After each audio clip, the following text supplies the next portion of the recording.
As we begin today's discussions, I wish to preface this by zeroing in on the core reality. Security challenges facing ASEAN have not only grown, but have also evolved and diversified. The global geopolitical security environment has not only become more challenging, but it's also become more complex and interconnected.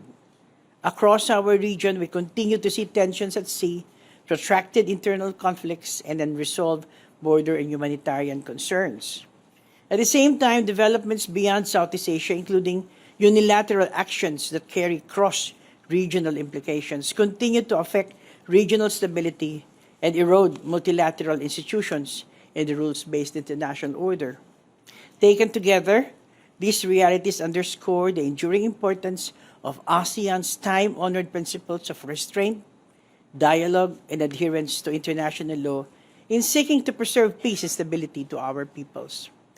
Our meeting today allows us to collectively take stock of ASEAN's priorities and exchange views on regional and global developments that directly affect us. The Philippines stands ready to work closely with all ASEAN member states, the ASEAN Secretariat, and our external partners to ensure that our chairship year delivers meaningful and practical benefits for the ASEAN community.